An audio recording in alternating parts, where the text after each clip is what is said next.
in Greek Theatre Visual Resources Volume 2, and it's on pages 55 and 56, and there's some help for you on the next pages after that.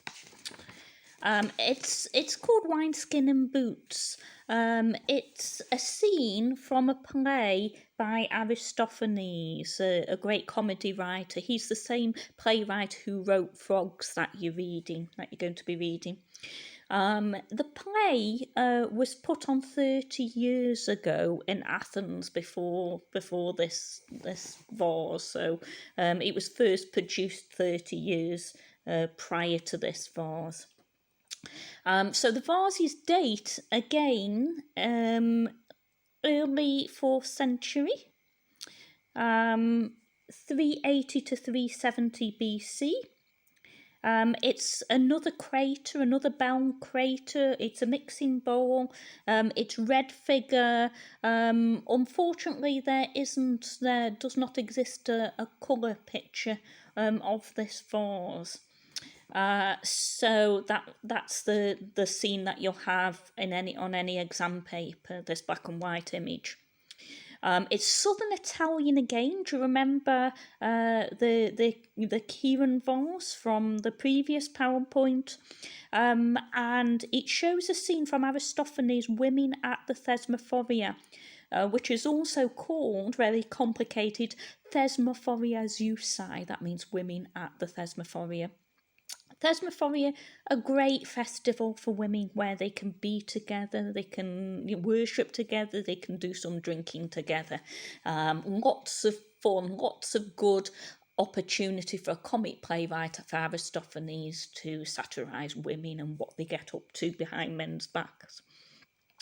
So it's 380 to 370 BC. It's by the Schiller painter. It's red figure, and it's a bell crater mixing bowl for mixing the water and the wine. And it comes from the south of Italy, from a place called Apulia. So it's from the same author, the scene is from the same author as Frogs, but this is Women at the Thesmophoria Zeusi. Aristophanes' play took place in 411 BC, so 30 years before this vase. And again, it's a great slapstick scene, isn't it? If you have a little look at the two figures, one is a woman on the left, but the right-hand figure is a man dressed up as a woman.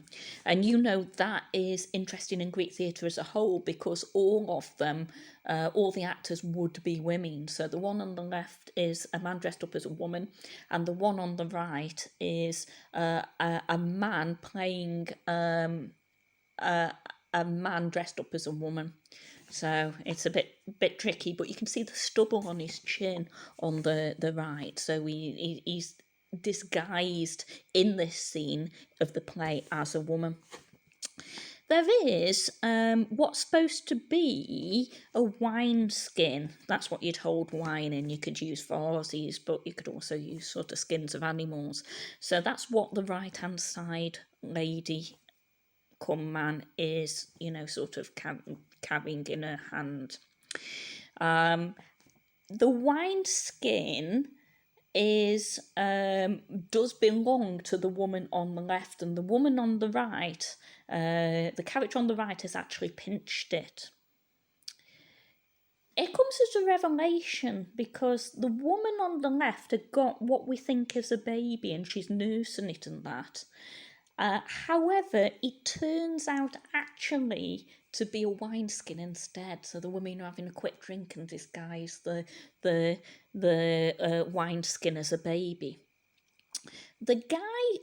The character on the right with the wineskin there is kind of holding it hostage, and the woman's got a bowl, so if the wineskin is, sort of would burst and that, she'd be able to hoover up any excess alcohol. Now, the woman sitting on the altar, the character sitting on the altar, is actually a a relative of the playwright, the tragic playwright Euripides, and he's actually incognito. He's a spy. He's gone in to this all-female festival to spy on the women because his relative Euripides is worried that the women are plotting against him. So Euripides sent an elderly male relative, undercover to find out what the women are doing. So this spy is sitting on an altar. So he's sitting on an altar with the wineskin, about to pierce it and holding it hostage. The scene is actually a parody from a play of Euripides. So Aristophanes is kind of taking the mickey out. He's parodying Euripides' lost play Telephus. So this is a comic play which is parodying a tragic play. And you know what happens in parodies. It's always the scene's made comic and there's some kind of replacement. So instead of a baby, there's a wineskin. You've got the grotesque comedy faces again. So the person on the altar, Euripides' elderly relative, has got the wineskin, but he's also got a knife as well, and you can only think what he's intending to do with this, with the wineskin. And the woman on the left, who could be called Micah, that's what she's called in the play, is very worried. She's got the bowl there ready to catch the drips, ready to catch the wine. We've got lots of correspondences between the picture and Aristophanes' comedy. We've got the man dressed as a woman. We've got wearing a headband like in the play, a little bit of stubble, so we know it's a man dressed as a woman. And we've got the wineskin there. We can identify this as Aristophanes' play. The woman to the left is wearing the mask of an old hag. As we said, she could be the Lady Micah who appears in the play. In the middle, right at the top, we have got a little item there. I don't know whether you can see between the two characters at the top near the rim. And that's actually a mirror.